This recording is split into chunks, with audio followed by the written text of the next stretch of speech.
Once upon a time.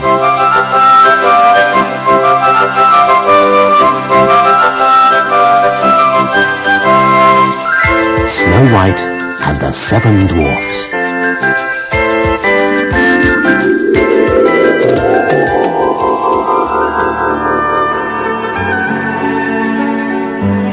Once upon a time, there was a happy kingdom, ruled by a courageous king and a beautiful and kind queen. One day, the queen was sitting by her window sewing, while outside the snow was falling. Carelessly, the queen pricked her finger, and a drop of blood fell onto the snow on the windowsill. "Oh, how I would like to have a baby girl, with hair as black as this ebony thimble, skin as white as snow, and lips as red as blood," she thought.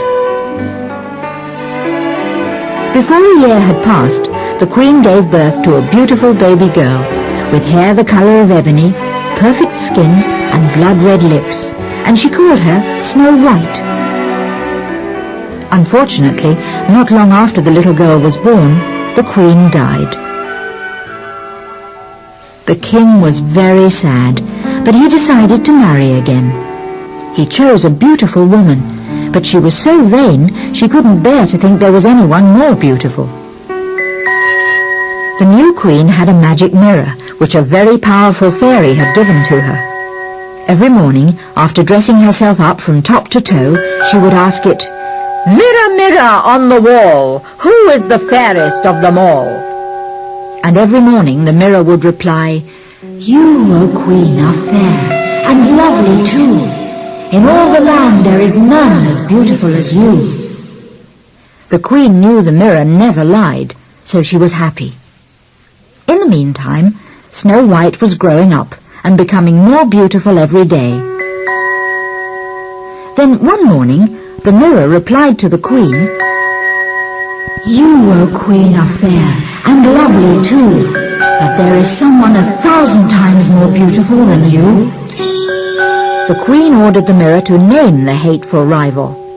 When she discovered it was her stepdaughter Snow White, she was furious. The thought that her beauty was being obscured made the queen mad with jealousy. The queen shut herself in her chambers and plotted. Snow White had to die. She called a huntsman and gave him his orders. "Take Snow White into the forest and kill her. As proof of her death, you will bring me her heart and her liver. Do not disobey me, or you will pay for it with your life." The huntsman led Snow White into the thick of the forest. But while they were walking, he could not help noticing how the young girl smiled happily at the birds and squirrels, and he could not help hearing her beautiful silvery singing. He was spellbound by her beauty. Nevertheless, the queen had given him his orders. He took his knife out of its sheath and raised his arm to strike, but Snow White turned to him with her eyes brimming with tears. "Don't kill me," she said. "I have done you no harm." The huntsman lowered his arm and told Snow White that he was only doing what the queen had ordered. "I don't have the heart to kill you," he said, "but you must promise me that you will hide in the wildest part of the forest and never return home. Otherwise I will pay with my life." Snow White promised. On his way back to the castle, the huntsman killed a fawn and took its heart and liver to give to the queen. Meanwhile, poor Snow White wandered alone through the forest. She was reeling from tiredness and hunger when she spotted a strange little house with tiny windows and doors. She knocked, but no one answered, so she pushed open the door and went in. Inside, everything was spick and span and orderly, but all the things in the house were surprisingly tiny. There was a tiny little table laid with a white tablecloth. On top, there were 7 little plates, spoons and mugs. In the next room, there were 7 little beds. Snow White was too tired to wonder who they belonged to. She went back to the table and ate a morsel from each of the 7 little plates and took a sip of wine from each of the mugs. Then she lay down on one of the little beds and fell fast asleep. 1 hour later, the owners of the house returned. They were 7 dwarfs, who went digging in the depths of the mountain for precious stones. They lit their lanterns and quickly realized their things had been disturbed. Someone had been in their home. The first said, "Who has sat on my chair? and the second, Who has eaten from my plate? and the third, Who has taken a piece of my bread? and the fourth, Who has rumpled my napkin? and the fifth, Who has used my little fork? and the sixth, Who has cut with my little knife? and the seventh." Who has drunk from my little glass?" Then all together they headed for the bedroom. When they saw Snow White sleeping deeply, they were speechless with amazement. Never had they seen such a beautiful young girl. "Now what shall we do?" said one of the little dwarfs. "Poor little girl, she seems very tired. Noticed another. Let's leave her sleeping." But with these whispers, Snow White awoke. At first she thought she was dreaming. But then the first dwarf said, "What's your name?" and the second, Where do you come from? and the third.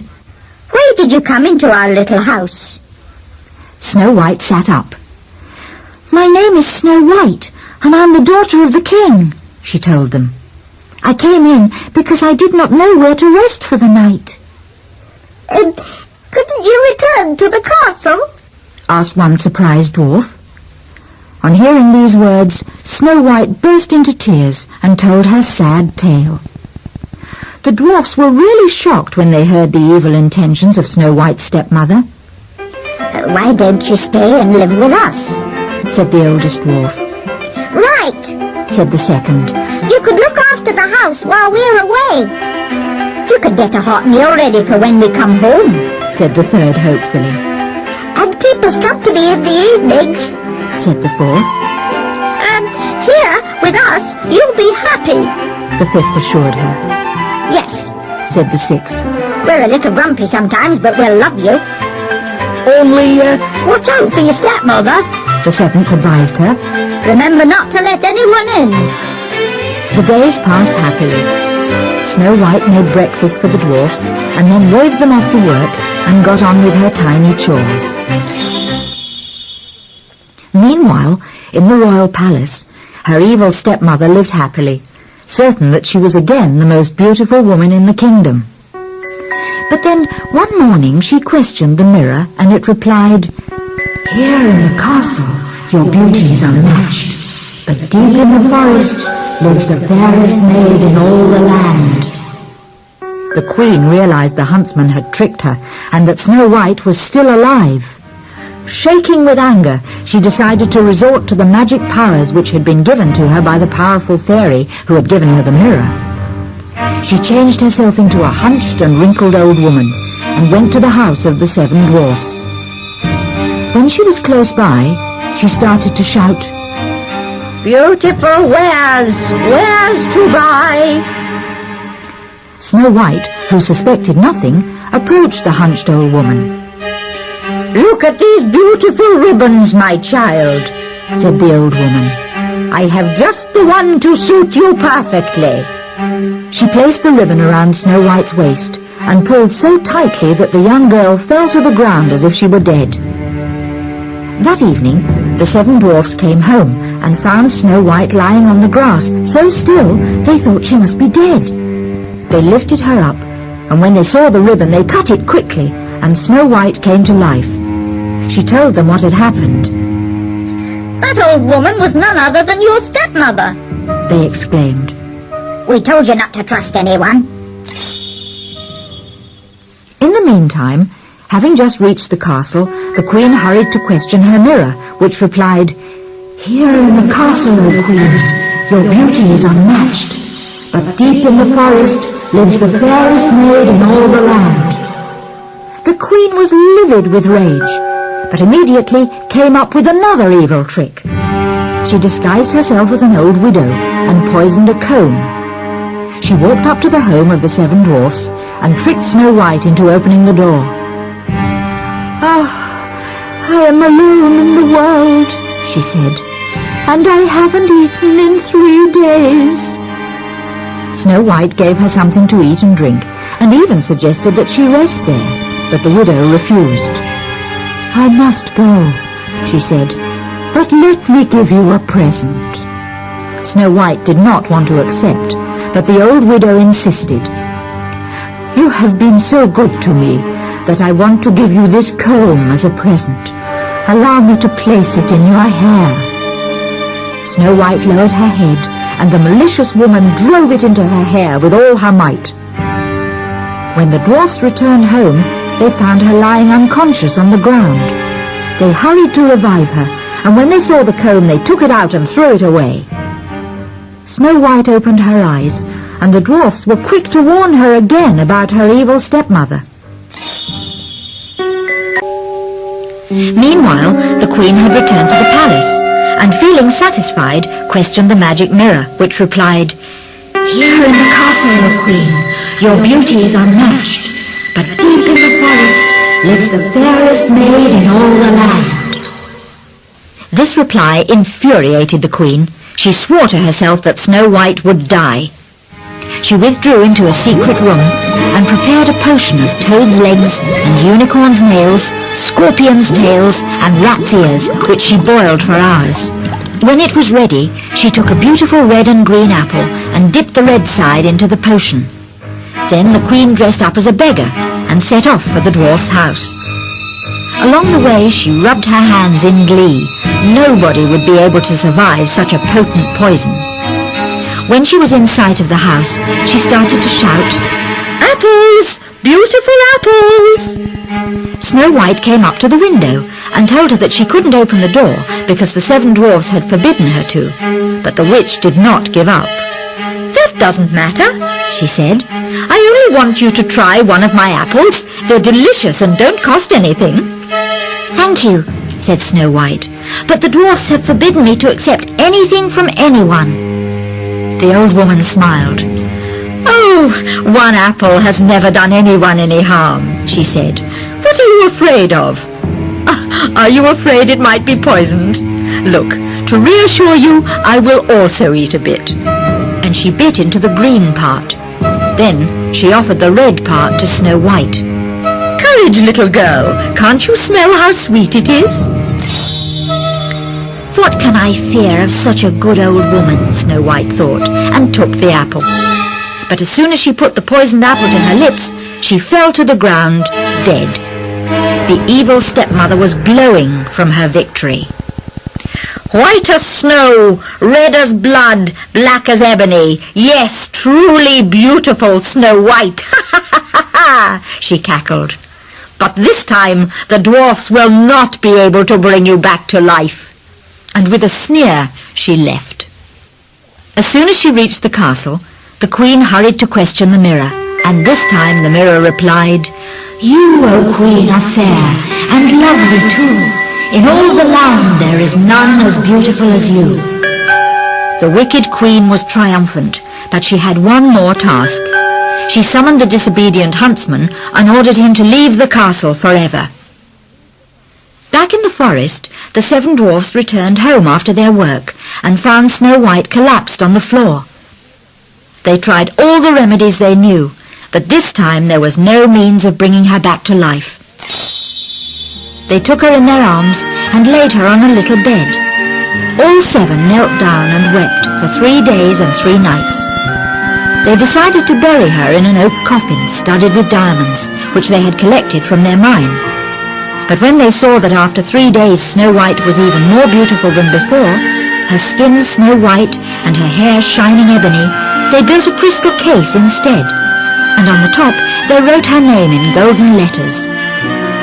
They carried the case to the most beautiful and sunny glade in the whole forest, and every evening they went to find her there. They knelt by her and wept quietly.